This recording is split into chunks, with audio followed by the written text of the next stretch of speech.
In the late 13th century, on the rugged frontiers of Anatolia, a small principality stood at the edge of a collapsing world. The once mighty Seljuk Sultanate was fragmenting. The Byzantine Empire, which had ruled these lands for centuries, was weakened and divided. Out of this political chaos emerged a new power that would shape the course of world history for more than 600 years, the Ottoman Empire. The story begins with a relatively obscure frontier leader named Osman I. Born around 1258, Osman inherited a small tribal domain in northwestern Anatolia near the Byzantine border. At the time, his territory was insignificant compared to the great empires of the world, yet geography was on his side. Positioned between a declining Byzantine state and fragmented Turkish principalities, Osman's lands became a magnet for warriors seeking opportunity. These frontier fighters, known as Ghazis, were motivated by faith, ambition, and the promise of wealth. They rallied around Osman not simply because he was powerful, but because he offered direction.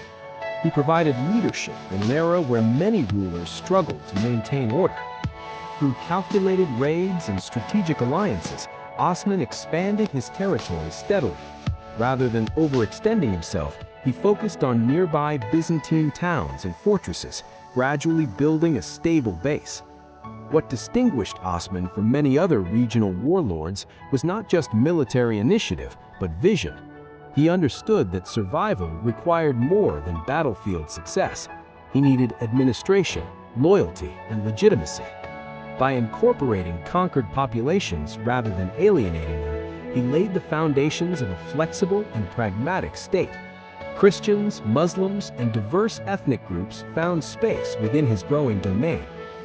When Osman died around 1324, his small frontier principality had transformed into a serious regional power. But the real architect of expansion was his son, Orhan. Orhan proved to be not only a warrior, but a state builder.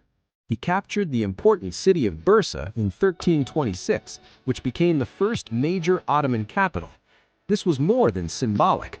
Bursa allowed the Ottomans to establish a structured administration, mint coins, and formalize governance. The transformation from tribal confederation to organized state was underway. Under Orhan, the Ottomans crossed into Europe for the first time.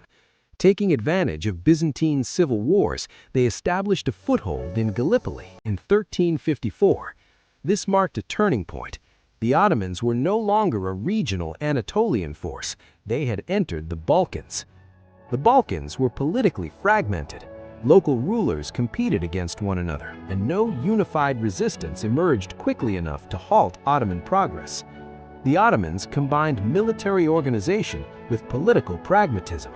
Instead of destroying local elites, they often allowed them to retain authority under Ottoman oversight. This reduced resistance and stabilized new territories. A key element in Ottoman expansion was institutional innovation. The empire developed systems that were both disciplined and adaptable. One of the most significant was the formation of the Janissary Corps, an elite infantry force recruited through the Devshirme system.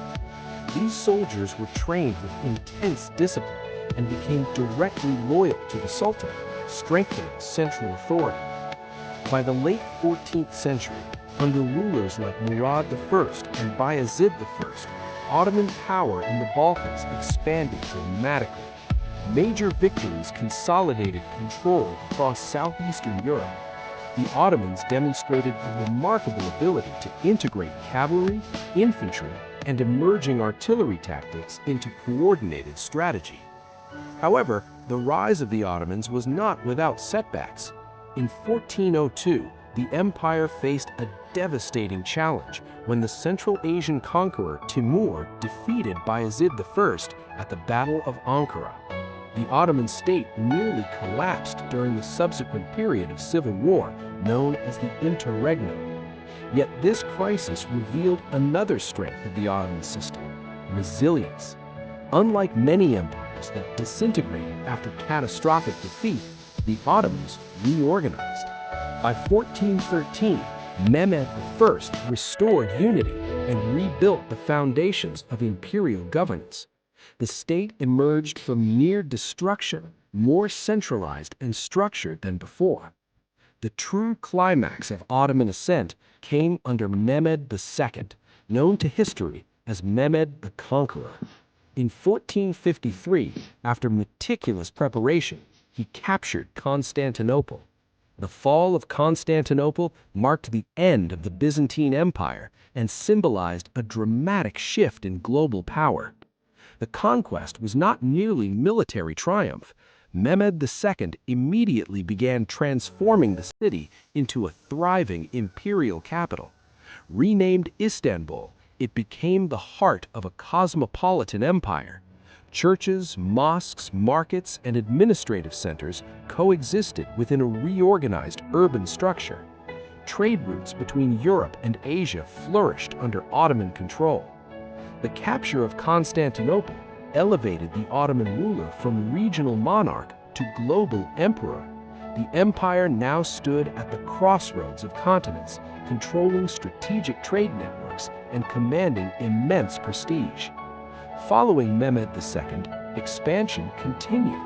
The Ottomans consolidated control over Anatolia, the Balkans, and parts of the Middle East.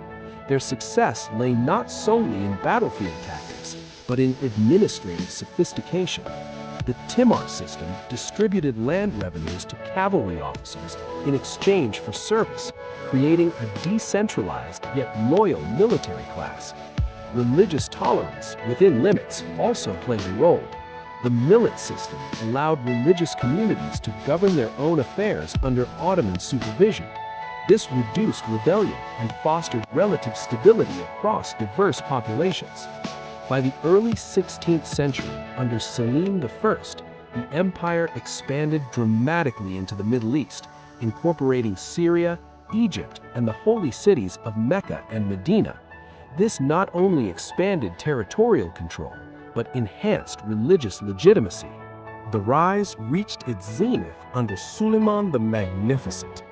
During his reign, the Ottoman Empire became one of the most powerful states in the world. Its territory stretched from Hungary to Arabia, from North Africa to Mesopotamia. Suleiman reformed legal codes, strengthened naval dominance in the Mediterranean, and sponsored architectural masterpieces that still define Istanbul's skyline today. But what truly explains the rise of the Ottoman Empire? It was geography, positioned between Europe and Asia. It was leadership, from Osman to Suleiman. It was adaptability, blending tribal traditions with bureaucratic governance. It was innovation, integrating new military technologies and administrative systems. And perhaps most importantly, it was resilience, the ability to recover from crisis stronger than before. The Ottomans did not rise overnight. Their ascent was gradual, calculated, and often pragmatic. They understood that empire building required more than conquest. It required systems, institutions, and legitimacy. From a small frontier principality in 1299 to a world empire commanding 3 continents, the rise of the Ottoman Empire remains one of history's most remarkable transformations. Its legacy continues to shape the modern Middle East, the Balkans, and Turkey itself. The story of its rise is not simply one of expansion, but a vision that turned a borderland state into one of the longest-lasting empires in human history.